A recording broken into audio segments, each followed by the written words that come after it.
എല്ലാ വിദ്യാർത്ഥികൾക്കും പുതിയൊരു വീഡിയോയിലേക്ക് സ്വാഗതം. ഈ വർഷത്തെ +1 vocational higher secondary trial allotment പ്രസിദ്ധീകരിച്ചു. വിദ്യാർത്ഥികൾക്ക് vhskep.kerala.gov.in എന്നുള്ള വെബ്സൈറ്റിലൂടെ വിദ്യാർത്ഥികൾക്ക് നിങ്ങളുടെ അലോട്ട്മെൻറ്റ് റിസൾട്ട് പരിശോധിക്കാവുന്നതാണ്. അപ്പോൾ എങ്ങനെയാണ് അലോട്ട്മെൻറ്റ് റിസൾട്ട് പരിശോധിക്കുക, അതുപോലെ എങ്ങനെയാണ് ആപ്ലിക്കേഷൻ എഡിറ്റ് ചെയ്യുക എന്നുള്ളത് നിങ്ങൾക്ക് ഈ ഒരു വീഡിയോ വഴി മനസ്സിലാക്കാനായിട്ട് സാധിക്കുന്നതാണ്. അപ്പോൾ വിദ്യാർത്ഥികൾക്ക് നിങ്ങളുടെ ആപ്ലിക്കേഷൻ നമ്പറും പാസ്വേഡും നിങ്ങൾക്ക് അറിയില്ലെങ്കിൽ അത് എങ്ങനെ നിങ്ങൾക്ക് മനസ്സിലാക്കാം എന്നുള്ളതും ഈ ഒരു വീഡിയോ വഴി മനസ്സിലാക്കാൻ സാധിക്കുന്നതായിരിക്കും. അപ്പോൾ വിദ്യാർത്ഥികൾ ആദ്യം തന്നെ എഡിറ്റ് ചെയ്യും മുമ്പായിട്ട് ശ്രദ്ധിക്കേണ്ടത്, നിങ്ങൾക്ക് മെയ് 28-ാം തീയതി ആപ്ലിക്കേഷൻ എഡിറ്റ് ചെയ്യാനായിട്ട് സാധിക്കുന്നതാണ്. അപ്പോൾ അതുകൊണ്ട് തന്നെ തിരക്ക് കൂട്ടി എഡിറ്റ് ചെയ്യേണ്ട ആവശ്യമില്ല. അതുപോലെ തന്നെ വിദ്യാർത്ഥികൾ ശ്രദ്ധിക്കേണ്ടത്, നിങ്ങളുടെ ജാതിയും ജാതിയുടെ കാറ്റഗറി, അതായത് ഈ ഒരു കാറ്റഗറി ഉണ്ട്, അപ്പോൾ അത് തെറ്റിയിട്ടുണ്ടെങ്കിൽ അത് കൃത്യമായിട്ട് തിരുത്താനായിട്ട് ശ്രദ്ധിക്കുക. കാരണം ഇതിവിടെ നിങ്ങൾക്ക് അനെക്സ്റ്റർ 2 എന്നുള്ളത് നിങ്ങൾക്ക് കൃത്യമായിട്ട് നിങ്ങളുടെ അതായത് കാറ്റഗറി കട്ടി കളറിൽ കൊടുത്തിട്ടുണ്ടാവും. അതുപോലെ തന്നെ അതിൽ ഉൾപ്പെട്ടിട്ടുള്ള കാസ്റ്റ് കാര്യങ്ങൾ കട്ടി കുറച്ചിട്ട് കൊടുത്തിട്ടുണ്ടാവും. അപ്പോൾ അത് നോക്കിയിട്ട് നിങ്ങളുടെ കാറ്റഗറി ഏതാണ് എന്നുള്ളത് കൃത്യമായിട്ട് നിങ്ങൾ മനസ്സിലാക്കുക. കാരണം കാറ്റഗറി വൈസ് സീറ്റ് ഉണ്ട്. അപ്പോൾ അതുകൊണ്ട് തന്നെ അഥവാ നിങ്ങൾ തെറ്റായ കാറ്റഗറി കൊടുത്ത് അതിൽ അലോട്ട്മെൻറ്റ് കിട്ടിക്കഴിഞ്ഞാൽ അഡ്മിഷന് പോകുന്ന സമയത്ത് നിങ്ങൾക്ക് അഡ്മിഷൻ കിട്ടത്തില്ല. അപ്പോൾ അതുകൊണ്ടാണ് നിങ്ങളോട് ആ ഒരു കാര്യം പ്രത്യേകം ശ്രദ്ധിക്കാനായിട്ട് പറയുന്നത്. അപ്പോൾ എങ്ങനെയാണ് ഈ ഒരു ട്രയൽ അലോട്ട്മെൻറ്റ് പരിശോധിക്കുക എന്നുള്ളതും ആപ്ലിക്കേഷൻ എങ്ങനെ എഡിറ്റ് ചെയ്യാം എന്നുള്ള കാര്യം കൂടി നമുക്ക് നോക്കാം. ആദ്യം തന്നെ വിദ്യാർത്ഥികൾ ചെയ്യേണ്ടത്, ഇവിടെ ട്രയൽ അലോട്ട്മെൻറ്റ് റിസൾട്ട് എന്നുള്ള ഒരു ലിങ്ക് കാണാം. ജസ്റ്റ് അതിൽ ക്ലിക്ക് ചെയ്യുക. ക്ലിക്ക് ചെയ്യുമ്പോൾ ഇവിടെ നിങ്ങൾക്ക് ലോഗിൻ എന്ന് പറഞ്ഞുകൊണ്ട് കാണാം. അവിടെ യൂസർ നെയിം പാസ്വേഡ് എന്ന് പറഞ്ഞുകൊണ്ട് കാണാൻ പറ്റുന്നതാണ്.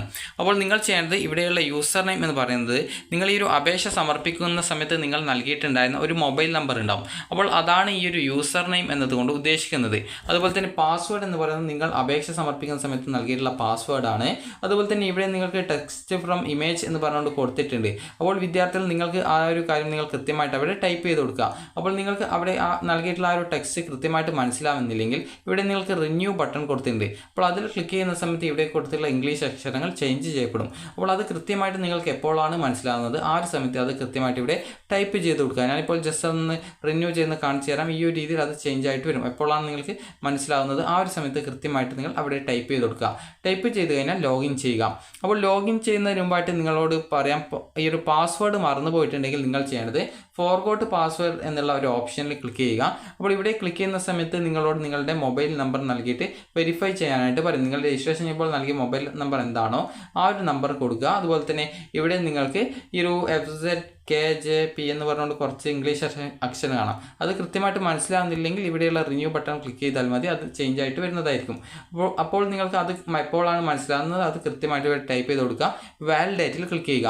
അപ്പോൾ അടുത്ത ഈ ഒരു പേജിൽ തന്നെ നിങ്ങൾക്ക് OTP കൊടുക്കാനുള്ളൊരു ബോക്സ് വരും. അതിൽ നിങ്ങളുടെ ഫോണിലേക്ക് ഒരു OTP വരുന്നതാണ്. അത് കൃത്യമായിട്ട് നിങ്ങൾ ഇവിടെ ടൈപ്പ് ചെയ്ത് കൊടുക്കുക. അപ്പോൾ ആ ഒരു OTP നിങ്ങൾ കൊടുത്തിട്ട് സബ്മിറ്റ് ചെയ്ത് കഴിഞ്ഞാൽ അടുത്ത പേജിൽ നിങ്ങൾക്ക് പാസ്വേഡ് റീസെറ്റ് ചെയ്ത് കൊടുക്കാനുള്ള ഭാഗമുണ്ടാവും. അവിടെ നിങ്ങൾ 2 തവണ നിങ്ങളുടെ പാസ്വേഡ് ടൈപ്പ് ചെയ്ത് കൊടുക്കുക. നിങ്ങൾ എന്താണോ പുതുതായിട്ട് കൊടുക്കാൻ ഉദ്ദേശിക്കുന്ന പാസ്വേഡ്, ആ ഒരു പുതുതായിട്ട് കൊടുക്കാൻ ഉദ്ദേശിക്കുന്ന പാസ്വേഡ് ടൈപ്പ് ചെയ്ത് കൊടുക്കുക. 8 ക്യാരക്ടേഴ്സ് ഉണ്ടായിരിക്കണം. ഇപ്പോൾ നിങ്ങളുടെ പേര് ഇപ്പോൾ അമൽ എന്നാണെങ്കിൽ നിങ്ങൾക്ക് amal@2025 അല്ലെങ്കിൽ amal@123 ഒക്കെ നിങ്ങൾക്ക് പാസ്വേഡായിട്ട് കൊടുക്കാവുന്നതാണ്. അപ്പോൾ നിങ്ങളുടെ ഇഷ്ടത്തിനനുസരിച്ച് പാസ്വേഡ് 2 പ്രാവശ്യം സെയിം പാസ്വേഡ് കൊടുക്കുക. അതിനുശേഷം നിങ്ങൾ അത് അപ്ഡേറ്റ് കൊടുത്തു കഴിഞ്ഞാൽ നിങ്ങളുടെ പാസ്വേഡ് റീസെറ്റ് ആയി എന്നുള്ളത് നിങ്ങൾക്ക് മനസ്സിലാക്കാം. ഇനി നിങ്ങൾ ചെയ്യേണ്ടത് നേരത്തെയുള്ള ആ ഒരു വെബ്സൈറ്റിലെ ലോഗിൻ പേജിലേക്ക് വരിക.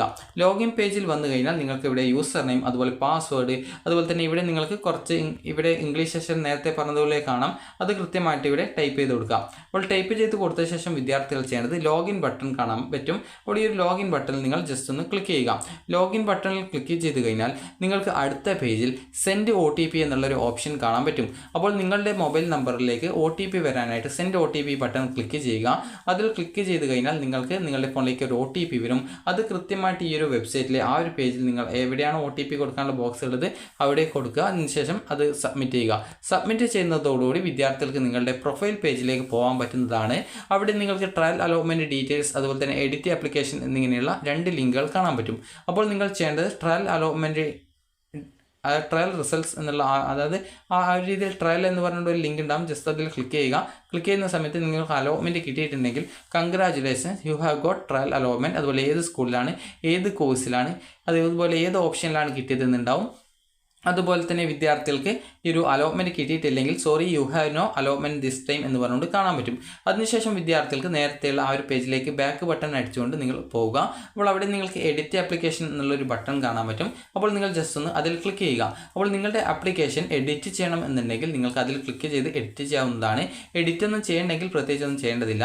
അപ്പോൾ നിങ്ങൾക്ക് എഡിറ്റ് ബട്ടണിൽ ക്ലിക്ക് ചെയ്ത ശേഷം നിങ്ങളുടെ ആപ്ലിക്കേഷനിൽ എന്താണ് തെറ്റുള്ളത് അത് നിങ്ങൾക്ക് തിരുത്താവുന്നതാണ്. അതുപോലെ എന്തെങ്കിലും വിവരങ്ങൾ കൂട്ടിച്ചേർക്കണമെങ്കിൽ അങ്ങനെ ചെയ്യാം. അതുപോലെ പുതിയ സ്കൂൾ കോഴ്സുകൾ അതുപോലെ പുതിയ ജില്ലയിലേക്കൊക്കെ നിങ്ങൾക്ക് ഓപ്ഷൻസ് കൊടുക്കണമെങ്കിൽ അങ്ങനെ ചെയ്യാം. അതുപോലെ നിങ്ങളുടെ റിസർവേഷൻ ഡോക്യുമെൻറ്റ്സും കാര്യങ്ങളും എന്തൊക്കെയുണ്ടെങ്കിൽ അത് വേണമെങ്കിൽ ആഡ് ചെയ്ത് കൊടുക്കാം.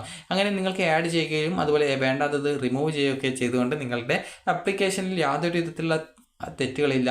അതുപോലെ ഇനിയൊന്നും കൂട്ടിച്ചേർക്കാനില്ല. അതുപോലെ ഇത് ഇനി പുതിയ സ്കൂൾ കോഴ്സ് ഓപ്ഷനുകൾ മറ്റൊരു ജില്ലയിലേക്കോ നിങ്ങളുടെ ജില്ലയിലേക്കോ ഓപ്ഷൻസ് ആയിട്ട് കൊടുക്കാനില്ല എന്ന് നിങ്ങൾ കൺഫേം ചെയ്ത ശേഷം മാത്രം ഫൈനൽ കൺഫർമേഷൻ ബട്ടൺ ക്ലിക്ക് ചെയ്യുക.